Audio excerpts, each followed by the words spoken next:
everybody, it's Debbie Tucker. We're glad to have you guys with us today.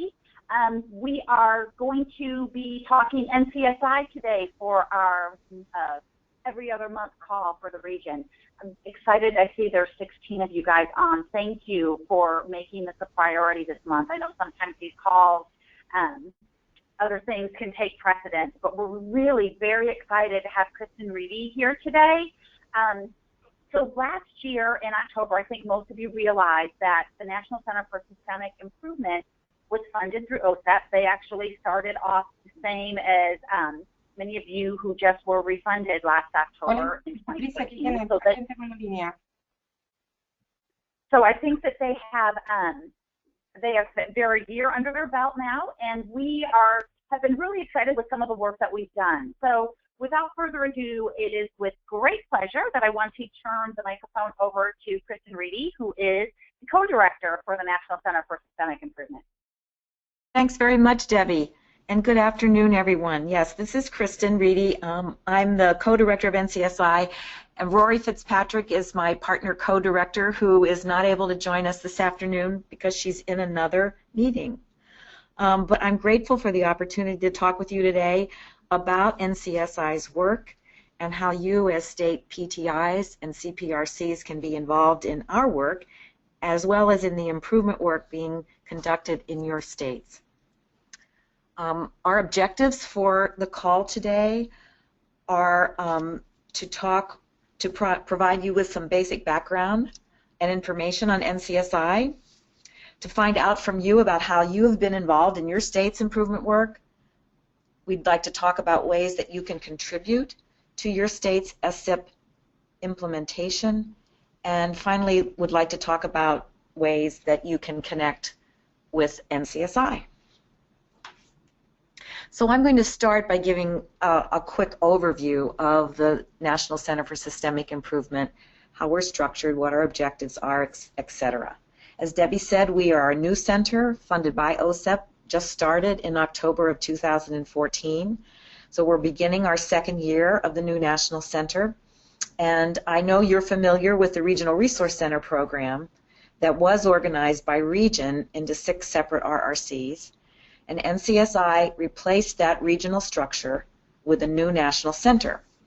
And basically, our charge from OSEP is to provide technical assistance to states, both Part B and Part C, lead agencies, to help states develop the capacity to support local districts and local early intervention programs to improve results for children with disabilities and their families.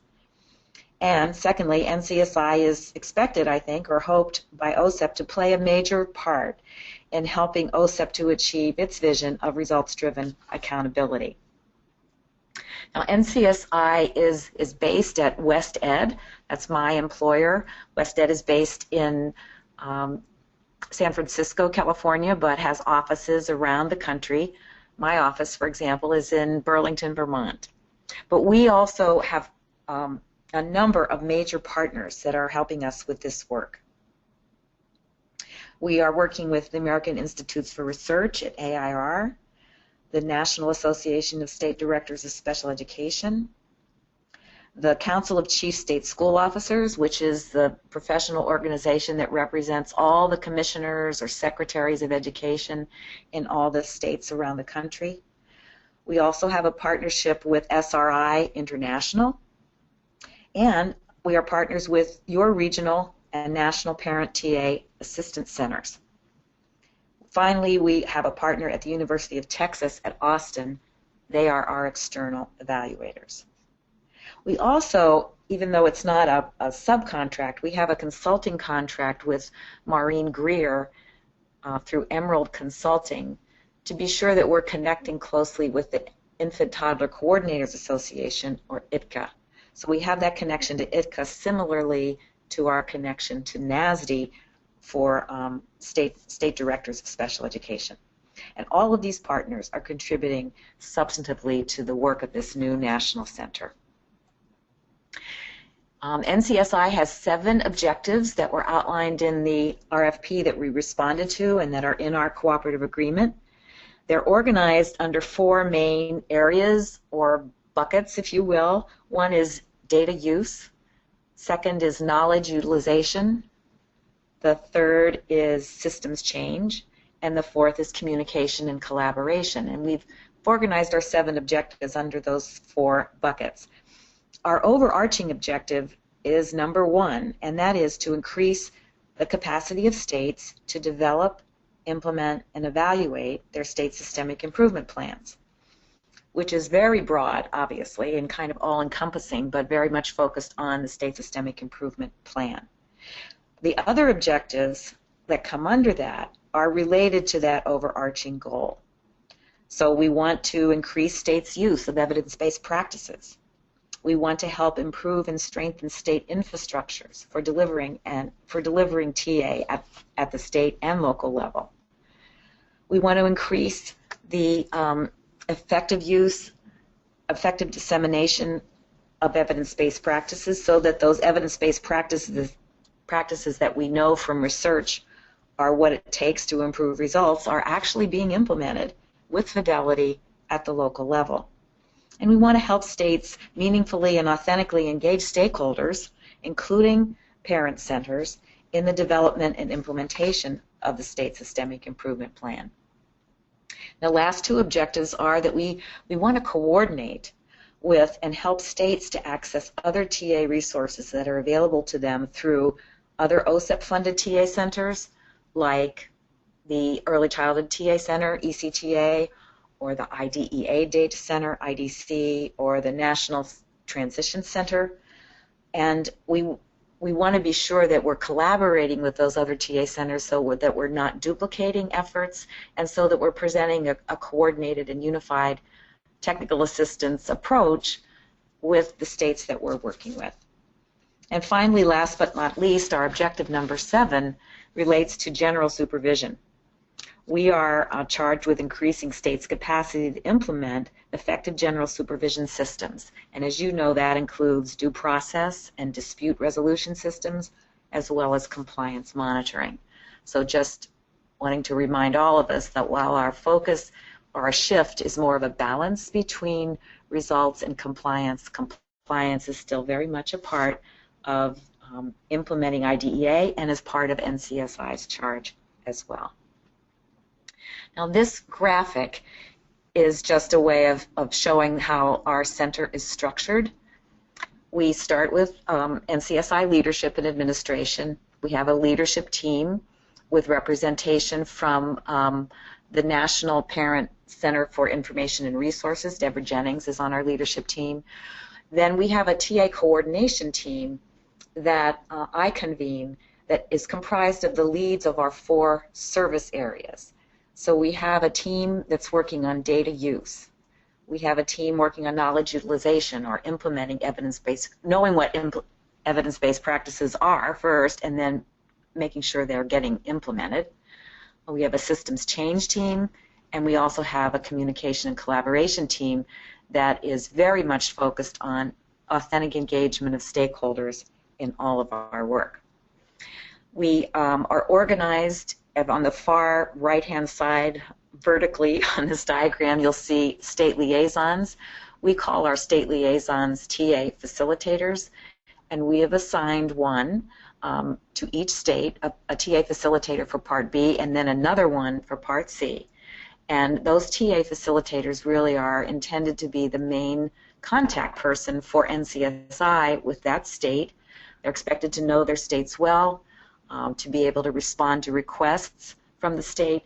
Now, the TA facilitators aren't necessarily experts in every area that the state might need support in, but their job is to, first of all, understand what the state's needs are and then to make sure that they get connected to the resources that are going to be able to help them address that request.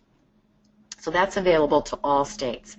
But as you know, I think the parent centers are asked to operate on these 3 levels of technical assistance: universal, targeted, and intensive.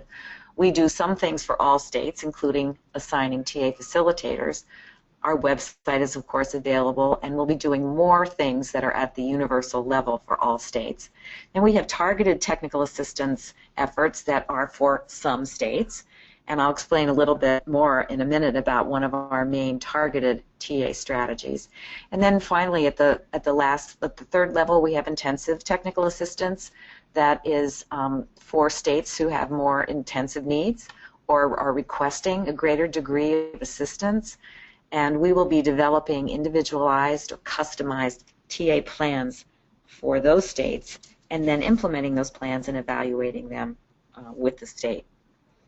Now, one of the main targeted technical assistance strategies that we are using is the formation of what we're referring to as cross-state learning collaboratives.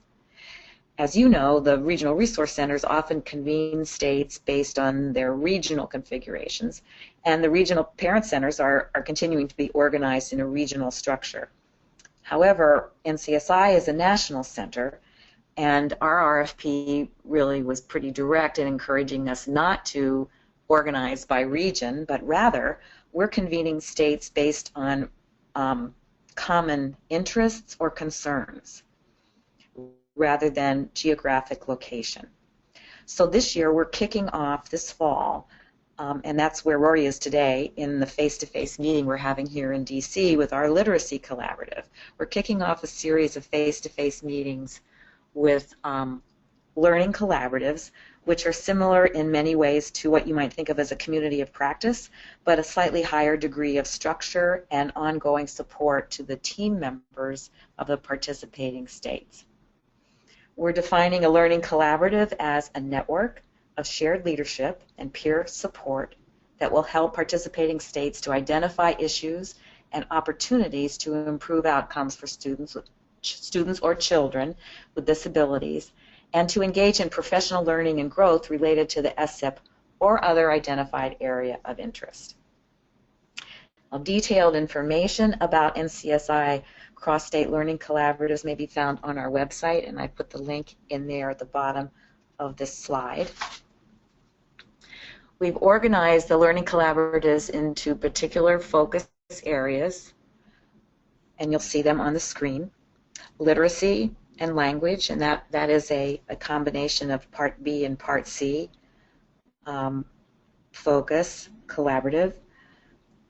Most of these are actually organized around state-identified measurable results that states have identified in their state's systemic improvement plan. So language and literacy was by far the most frequently cited focus area for state SSIPs, at least that's true for Part B. Language, so we have language and literacy, mathematics, social and emotional outcomes, family outcomes, graduation, post-school outcomes, results-based accountability, which is pulling together states who want to take a look at their accountability and monitoring systems that they're using in their states or have been using to see how they can begin to incorporate results as well as compliance into those monitoring systems. And finally, we have a collaborative that's going to form called the School Turnaround Collaborative, which will really be focused on improving results for students with disabilities in the state's lowest performing schools. And the School Turnaround Collaborative will have states in it, many of whom have ESEA waivers and are really focused through those waivers on focus and priority schools in their states that are the lowest performing, and many of those schools also have low performing results or low results for students with disabilities. We are collaborating with other TA centers in most of the collaboratives, ECTA and DAISY, Cadre, NTACT, the Center on School Turnaround, and the regional parent centers are collaborating with us. For example, Debbie is the co-lead for the Social and Emotional Outcomes Collaborative, and Michelle Lewis, who is the director of the PTI in New Hampshire, is the co-lead for our Family Outcomes Collaborative. Other TA centers will engage in our face-to-face functions. Some of the virtual meetings that will be taking place after those functions are over, and we'll also develop tools, or we will use their tools in the collaborative. So we're really trying to be inclusive in how we approach these, and we're rolling all of these out with their first face-to-face meetings or convenings this fall. So far we've had social and emotional outcomes, language and literacy, and graduation and post-school outcomes. And we're doing the second section of the Language and Literacy Collaborative this week in Washington, D.C. Through all our work, NCSI is really trying to adhere to three guiding principles. We really believe strongly in shared leadership and authentic stakeholder engagement, from not only engagement in our work, but helping states to engage stakeholders in their work. We have a very strong partnership, as we noted, with NASD, which is where the IDEA partnership project run by Joanne Cashman has been for the last, I think, 16 years. And now we're hoping to continue the work of the partnership through NCSI. And Joanne is helping us implement or get the work that she's done, and especially the leading by convening resources, implemented in our work with states. Our second principle is customized and differentiated TA. We know that in this work, one size does not fit all, so we're really trying to be flexible when we can within the structures that we've set up, and particularly when we're doing individualized or customized TA plans with individual states, really wanting to develop something that is not a model that is imposed on a state, but really wanting to develop something that is differentiated to meet their needs. And finally, we want to leverage resources to maximize value and avoid duplication, which means rather than creating things on our own, or new products or tools, we always want to check first with what other TA centers might have developed, and as appropriate, involve them as they are involving us in the work that they do.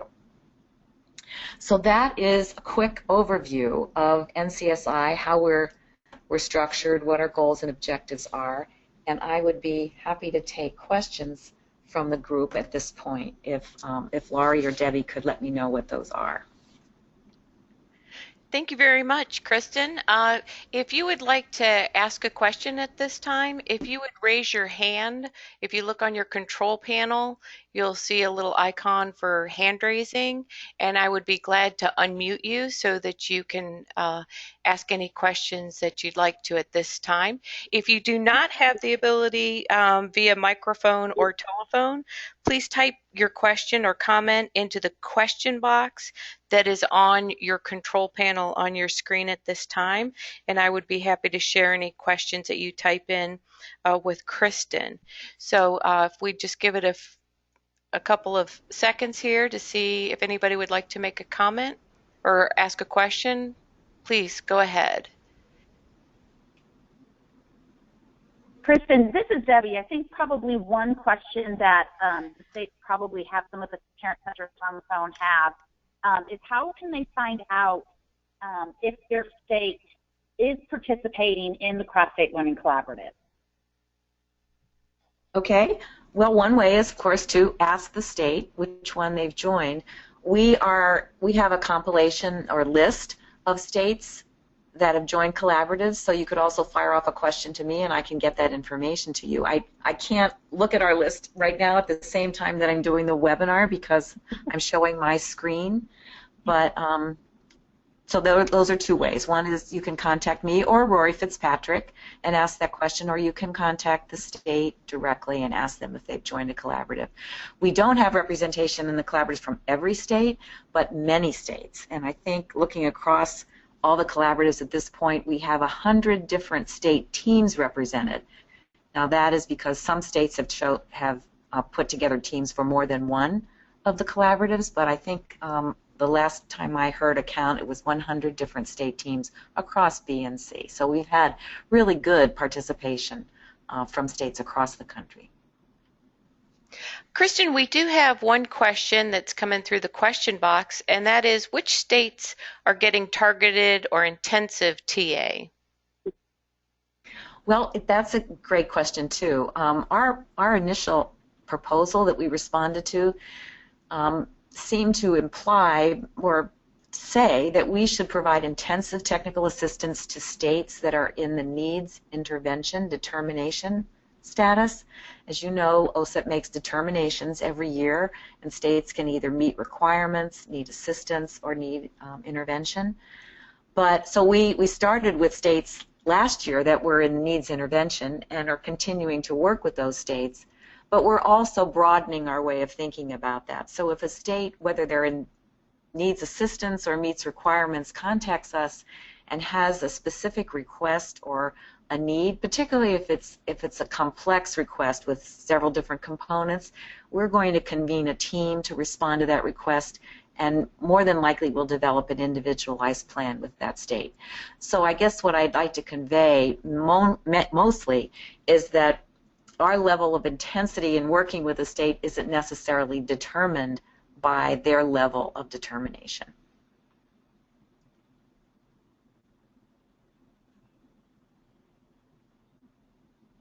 Is there a follow-up to that question?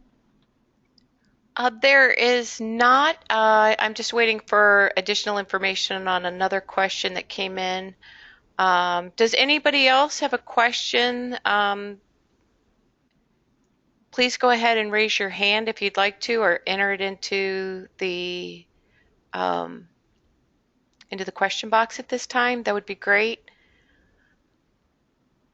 We can hold on this question until we get a little bit more information. If you'd like to go ahead, and we'll come back to it.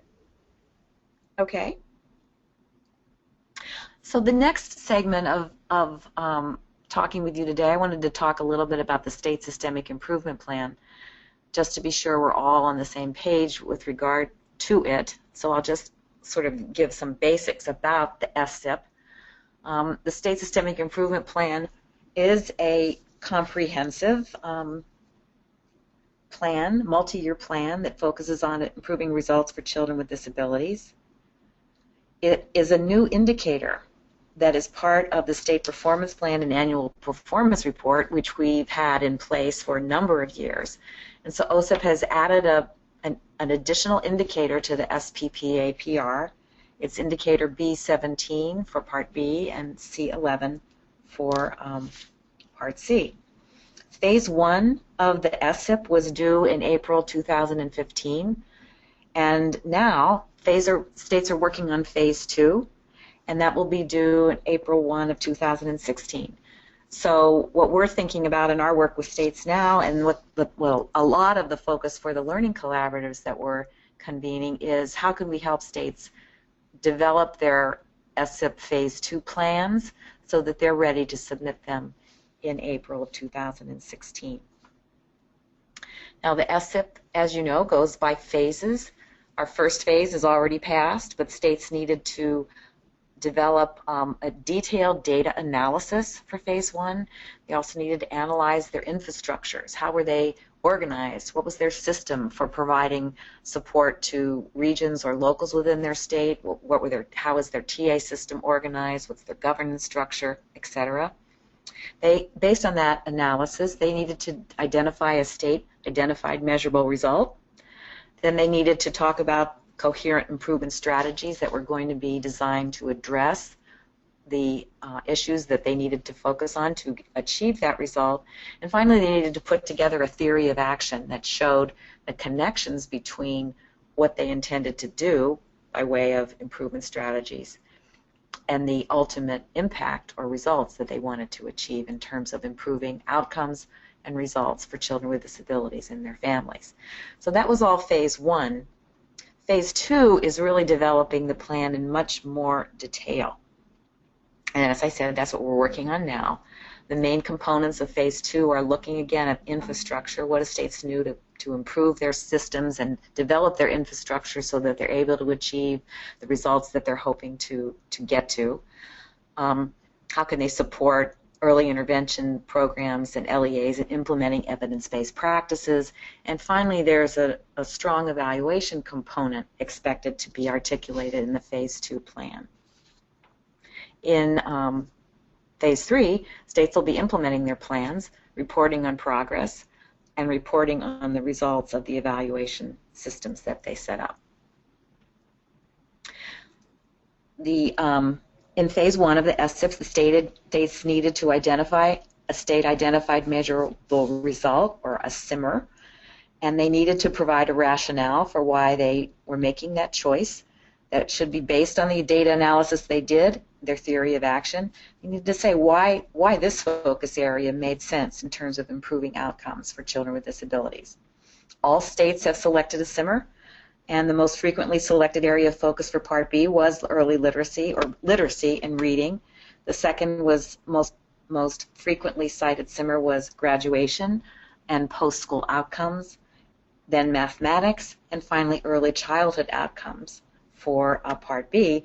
For Part C, the focus areas are either early childhood outcomes or family outcomes, but the largest number of states decided to focus on social and emotional outcomes as part of that overall focus on improved child outcomes. Where to find the state SSIPs? Here are links to the OSEP websites where you can find, and maybe you've already been on these sites, but they really have some great information. If you would like to read the SSIP for your state and you don't have access to it either through your state's website or you don't have it any other way, get on this website and you will see the SSIP for your state there and other supporting state-specific information.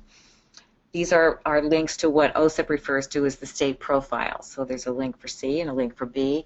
You can see the SSIP, the SPP APR, and also OSEP's determination letter and the compliance and results matrices that OSEP put together for every state that showed where they stood with regard to both results and compliance across a number of factors.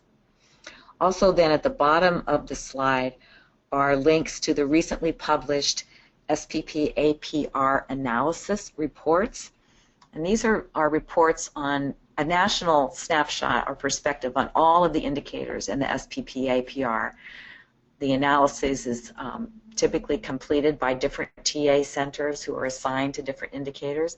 And this year, NCSI was assigned the job of leading the analysis for the Part B SSIPs or B17. We conducted that in collaboration with the IDA Data Center and the National Transition Center.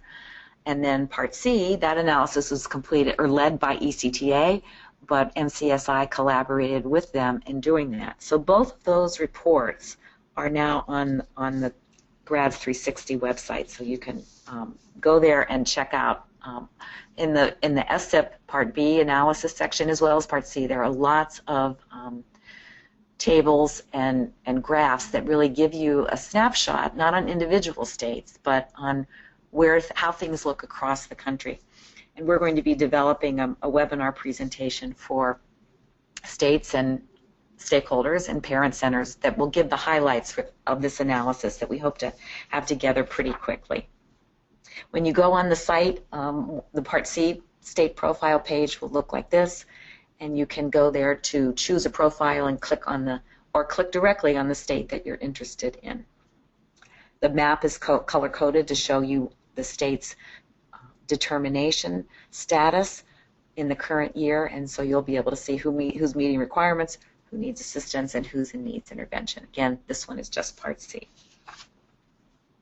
So now I'd like to pause again, and we'd like to do a polling question to assess or get a sense, I'd like to get a sense of the degree to which you are familiar with your state's SSIP and the degree to which you're involved in working on the SSIP or how your center might have been involved over the past year or so.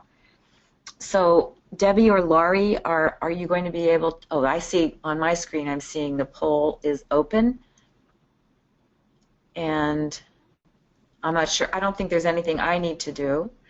That's correct. If our participants would take a moment and click their answer, and then once we have close to 100% participation, I'll go ahead and close the poll and share the results with the entire audience. Great. So we've got several options. Part A, or check A, if this is the first you've heard of the SSIP. B is my state has shared the SSIP with me. C, I'm very familiar with the SSIP. I participated in stakeholder meetings to provide input into the selection of the SIMR and the state's coherent improvement strategies. Or D, the parent center in my state, parent center support and collaboration is written into the SSIP as a resource to leverage to accomplish the objectives within the plan.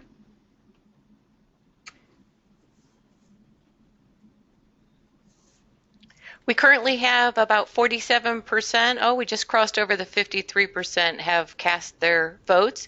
Go ahead and just click on the answer that most appeals to you, and then we'll close the poll.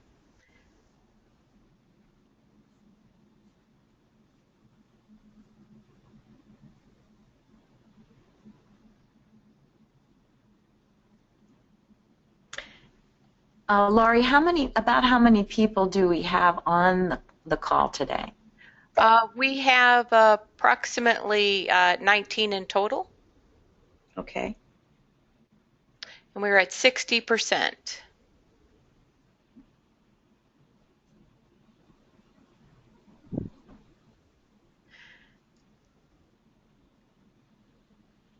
Okay.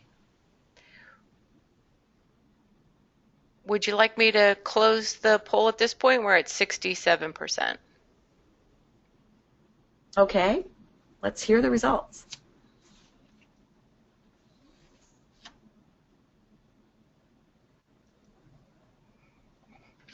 Okay, so the answers are 40% said, first I heard of SSIP. At 10%, we have my state has shared the SSIP with me. 30% said very familiar with the SSIP. And 40% said parent-centered support and collaboration is written into the SSIP. So we have 40%, 10%, 30%, followed by 40%. So it looks like some people checked more than one box, which is fine. I guess I'm surprised at the 40% just heard of the SSIP today. And I guess a little concerned about that. So I'm hoping that as a result of this webinar that you'll reach out and find out more about what's going on in your state in terms of the state systemic improvement plan. Kristen, this is Debbie. I was going to say when I was looking at the choices, I think a lot of the centers in Region 3 know about the SSIP process or know a little bit about it, but definitely haven't gotten to where the state has shared the SSIP with them willingly. They might have been able to go on Grads 360 and find some things. So I think that I was wondering, like, if there was almost a second, a second answer between first I've heard and my state is shared.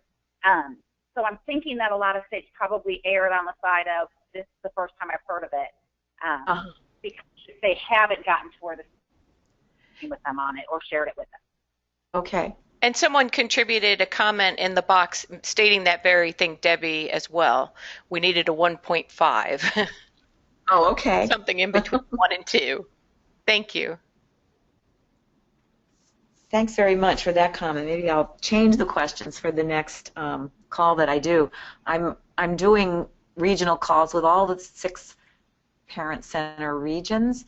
So I've done one with the Western region, Region 6, and now Region 3, and I have the other 4 still to do. So it's just interesting to see the variation in responses across the regions, which I have to say from my experience in being director of the Northeast Regional Resource Center, we certainly saw that across the regions of the RRCs, and even, of course, within our regions, a lot of variability across the states.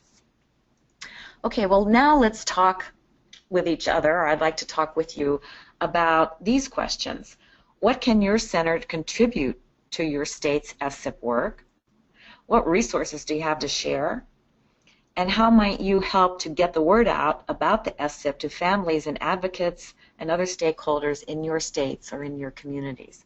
I'd be really interested in your thinking about these questions. So you can make a comment just out loud, or you can put your comments in the chat box, and Laurie or Debbie will read those to me. And it'd be great to get a little discussion going if we could. If you see on the tab on your control panel, you'll see a hand symbol on that little tab that juts out from your control panel. If you simply click on that icon, that'll raise your hand, and I'll gladly unmute you so you can share your thoughts and comments.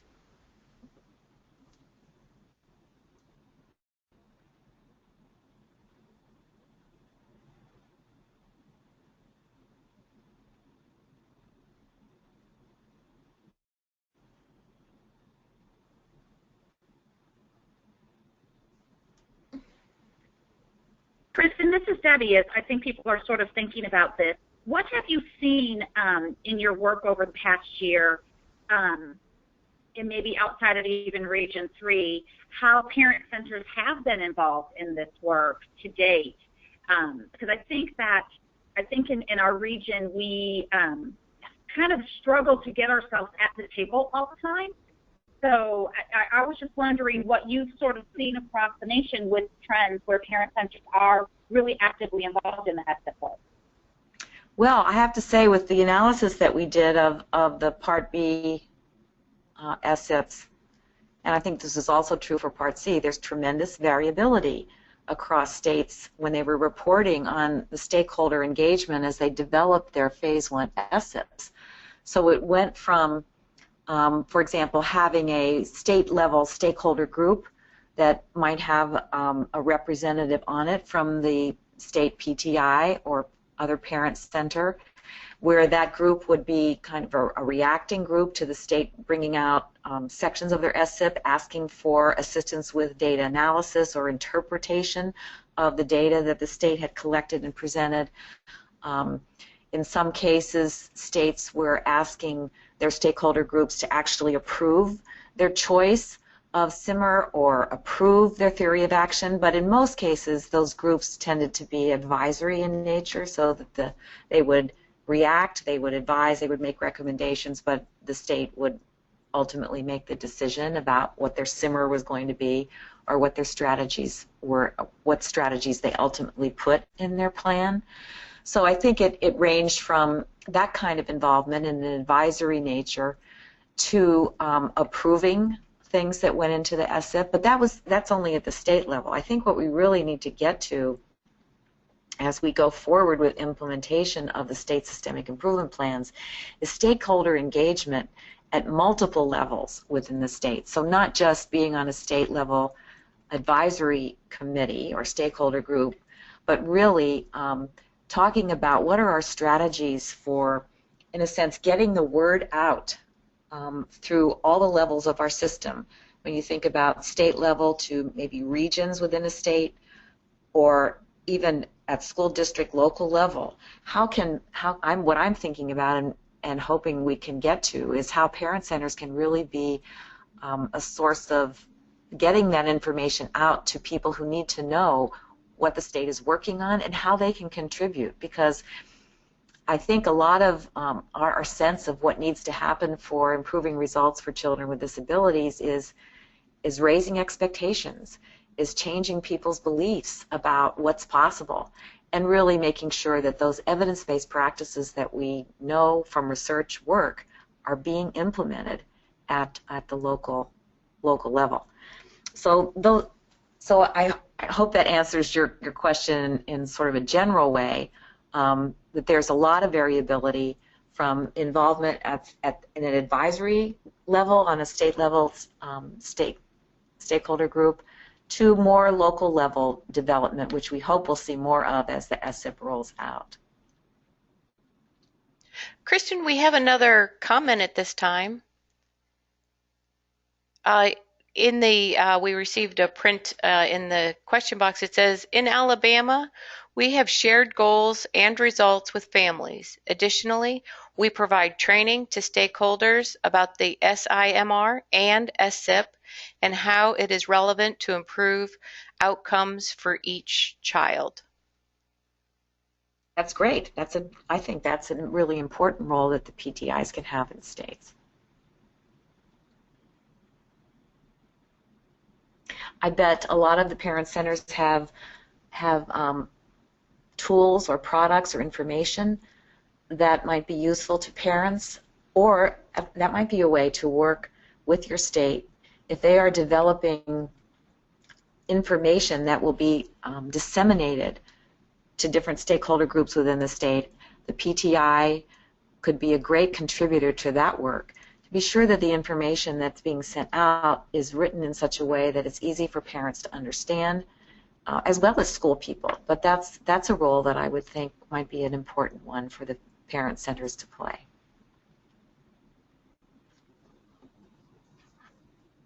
Kristen, we have another comment. It says in North Carolina, we have included information about the processes in our newsletter, etc. Great. That's another important way of getting that word out in your newsletter. And when you send out your newsletters, do they go to parents, individual parents that you might have on your mailing list? Do they also go to schools?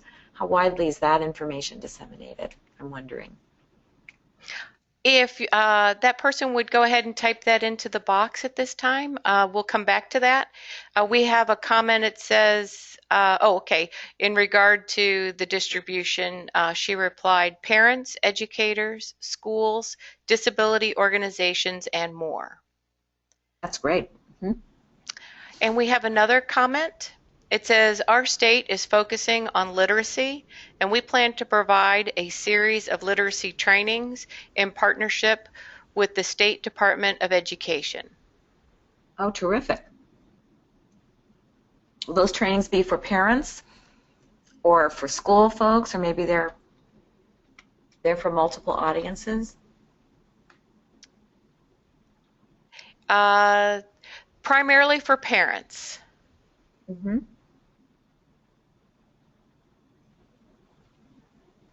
I'm wondering, do PTIs tend to use face-to-face opportunities for that kind of training, or do you also use webinars or presentations that might be posted on your website? Are there means other than face-to-face to get that interaction with families?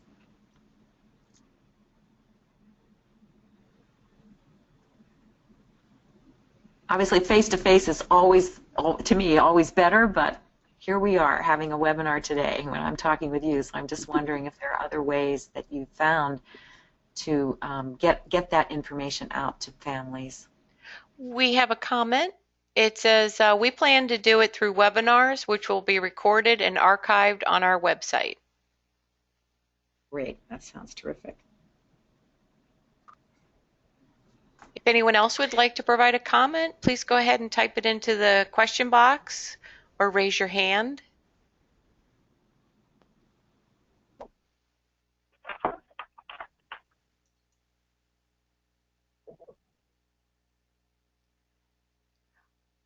Kristen, we have another comment.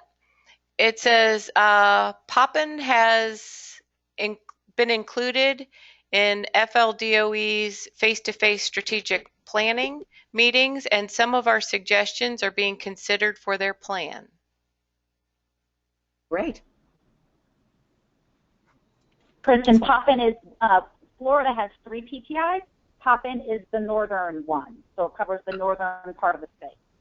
Okay, great. Thank you. I think Florida is focused on graduation for their simmer. Is that your understanding?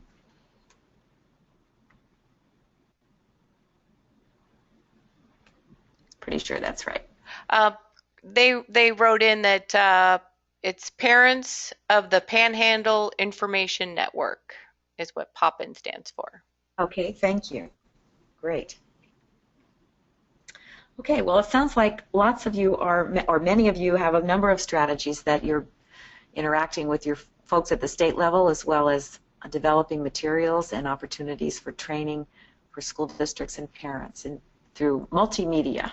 And Florida clarified, Florida is focused on graduation rates for students with disabilities.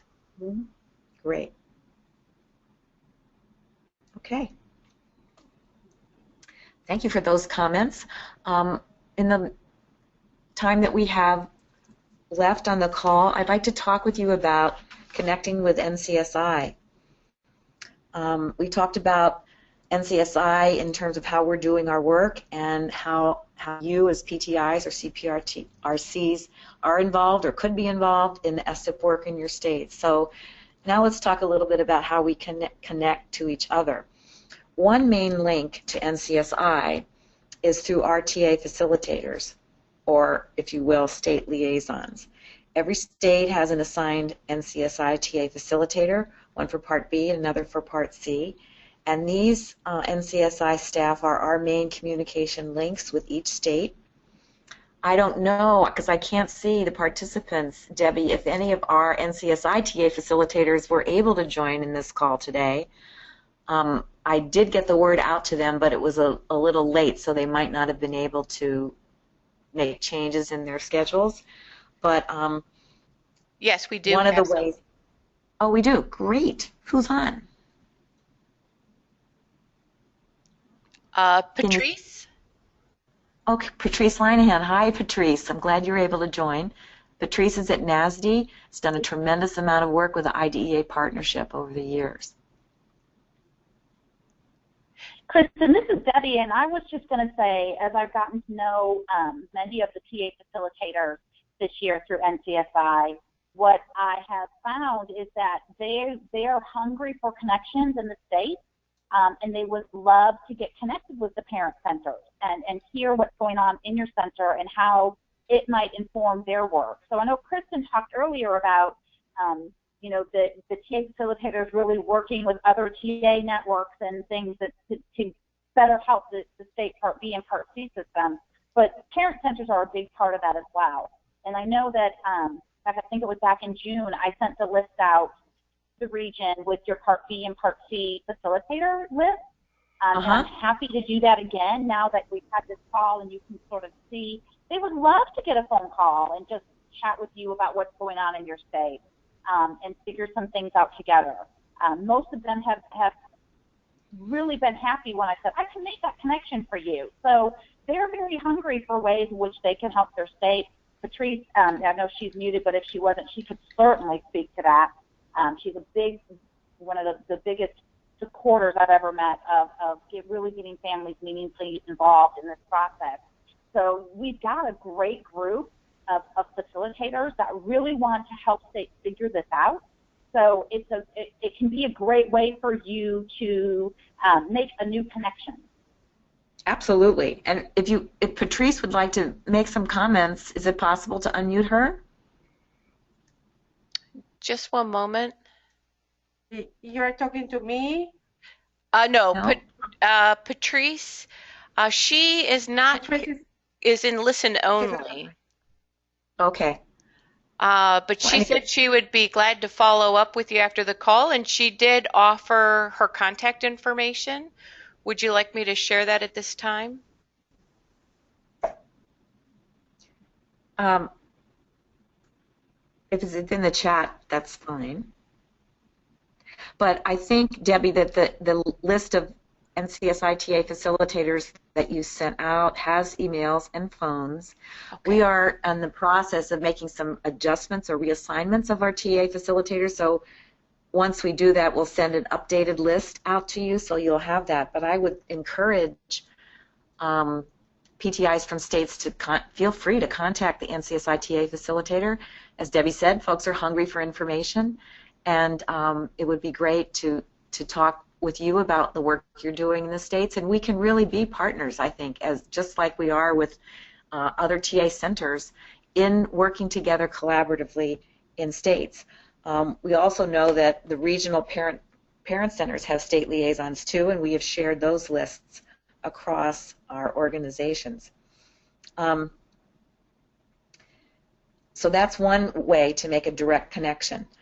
Secondly, the Regional and National Parent Center Network is a formal partner with NCSI. The regional PTAC directors are members of NCSI's 4 service area teams: data use, knowledge utilization, systems change, and communication and collaboration.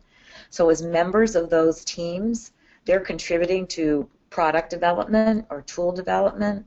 They're working with us on presentations that we might do or webinars, working on development of materials for the learning collaboratives. And as I said earlier, we're sharing or co-leading 2 of the learning collaboratives with parent center directors. Debbie is our co-lead for family outcomes, social emotional outcomes, and Michelle Lewis from New Hampshire is co-leading the family outcomes one. The National Center for Parent Information and Resources, which Deborah Jennings directs, is represented on our NCSI leadership team and also on our TA coordination team, if you remember back to that graphic that I showed a few slides ago. And yes, and co-leads on the Learning Collaborative. So I hope that those are examples of how the regional parent center directors as well as your national center are involved in helping us to shape our work and in doing the work that we are engaged in. In regard to the learning collaboratives, we feel that it's extremely important to have multidisciplinary engagement in the success of the systems change efforts. And as you know, or as I think I said, each state who's participating in a collaborative is invited to bring a team with them to participate in the face-to-face meetings and then to stay together as a team to continue the work of the collaborative as it moves forward and as the work of the state moves forward in the state. So there is, through our contractual relationship that we have with the parent center network, there are resources there to support the participation of a PTI representative on the state's team as they participate in collaboratives. It is not a requirement. The state is encouraged to put together the team that works best for them, but to be very inclusive in the way they think about that and to include stakeholders representing a number of different points of view. So one thing that you could do as a PTI in your state is contact your state director of special ed or your lead agency, Part C coordinator, for more information about, is your state participating in the collaborative? Have they developed a team to do that work? Might you be represented on that team to join them in going to the collaborative if they haven't already done that, and to learn ways that you can be of support in this effort. So those resources are available if you'd like to follow up with your state to find out about how you might increase or begin your participation on that level of involvement. Finally, this is the contact information for Rory Fitzpatrick and myself as co-directors, so we encourage you to contact us. And also I've provided Deborah Jennings information too. She's the director of the Parent Center it's Parent Center for Information and Resources. I think that is all I have for today, Debbie, but I'm able to take additional questions or comments. Would love to hear from folks if you have further questions.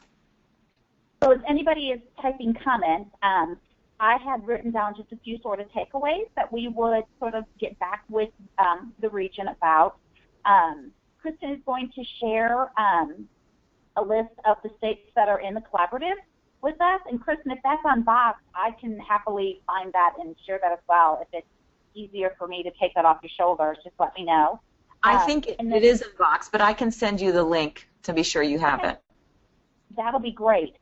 We also will send this PowerPoint out to everybody in the region, whether you were on the call or not. It's also been recorded or is being recorded, so we'll be able to archive it with the rest of them.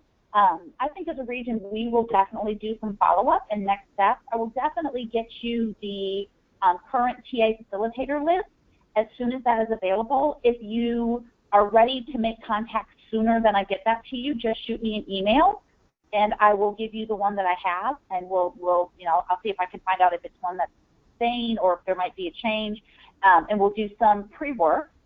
But again, I'll be able to send that whole list out once that gets updated and it's official, so you're not contacting the wrong person. So I think those were sort of the key takeaways that I had. Kristen, I don't know if you had anything else, or Lori, if there were any comments. There are no additional comments at this time. Okay, well, I think that sums it up in terms of takeaways, Debbie. I will definitely follow up with you on all of those things in terms of sending you the PowerPoint and a PDF version and getting the collaborative list linked to you. And I'll send you our most up-to-date TA facilitators list just to be sure, because we have had a few little changes in the last couple of months.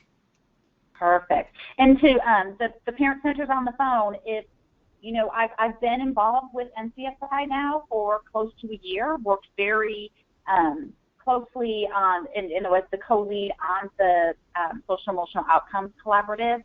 I am available to, if you guys want to talk individually about your state and think about how you can get involved, and really start to figure out how you can have a more active role in this. It's a really exciting time for all of us, and it's an opportunity that we really shouldn't pass up to either build a relationship that wasn't there before, build a stronger one, and really make your presence known in your state. I think it's just a prime opportunity for all of us. So I very much appreciate Kristen taking time out of her insanely busy schedule, as well as all of you that are on the call today. I know, like I said at the beginning, these calls are not always the top priority for us. So being on the call today, I am very appreciative. So thanks to everybody. Thank you, Debbie and Laurie, for helping me get connected today, and for the opportunity to talk with you. I really appreciated this conversation, and will definitely follow up for future interaction and collaboration with all of you. Okay, well, unless there's any comments, I believe that we are done for the day. Thank you very much. Thanks, everyone. Okay. Thanks, everybody. Bye-bye.